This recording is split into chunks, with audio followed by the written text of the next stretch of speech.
A justificação do trono. Os teóricos do absolutismo. Um homem comum governa pela espada. Um rei absoluto governa pela vontade de Deus e pela razão do Estado. Mas quem criou essa ideia? Quem ensinou o mundo a obedecer ao trono sem questionar? Com o rei mais forte do que nunca, a pergunta começou a surgir: por que um homem pode ter tanto poder?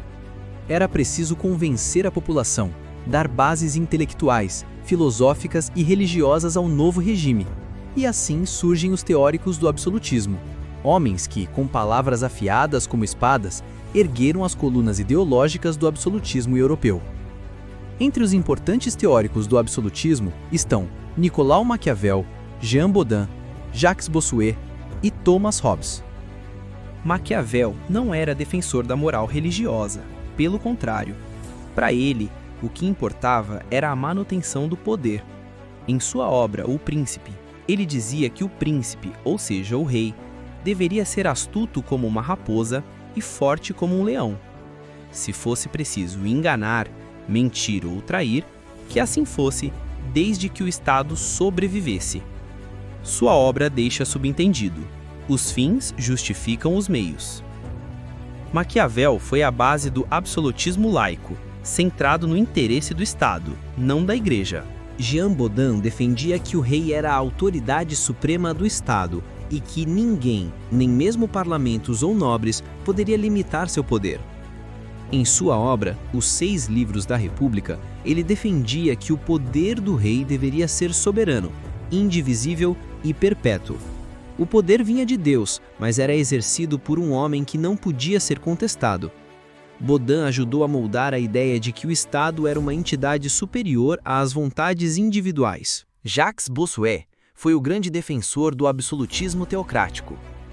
Em sua obra, Política segundo a Sagrada Escritura, ele defendia que o rei era o escolhido de Deus, e desobedecer ao rei era desobedecer ao próprio Criador.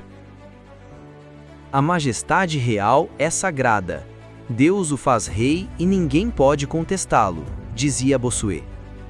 Esse pensamento foi essencial na França absolutista de Luís XIV, o Rei Sol, que dizia: o Estado sou eu. Thomas Hobbes via o ser humano como naturalmente egoísta e violento. Sem um poder central, cairíamos no caos, numa guerra de todos contra todos. Em sua obra, O Leviatã, Hobbes defendia um Estado forte, o Leviatã, que garantisse a paz por meio do medo e da autoridade absoluta. Mesmo sem uma defesa religiosa, Hobbes reforçava a ideia de que o poder absoluto do rei era necessário para a ordem social. Os teóricos do absolutismo foram verdadeiros arquitetos invisíveis do trono. Sem eles, o poder do rei poderia ser visto como abuso. Com eles, passou a ser dever. Obediência virou fé. A população passou a aceitar, quase como lei divina, que o rei mandava porque era o único capaz de manter a ordem e garantir a paz.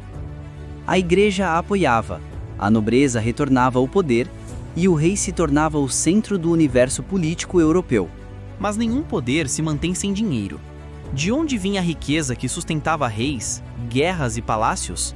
Está na hora de falar de outra peça fundamental que mantinha economicamente o absolutismo: o mercantilismo.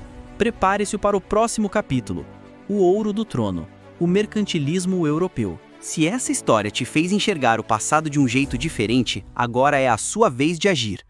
Deixa o like, se inscreve no canal e ativa o sininho para não perder os próximos capítulos dessa série. Comenta aqui embaixo, na sua opinião, o rei era um gênio político ou um tirano? E compartilha esse vídeo com quem adora história e intrigas de poder.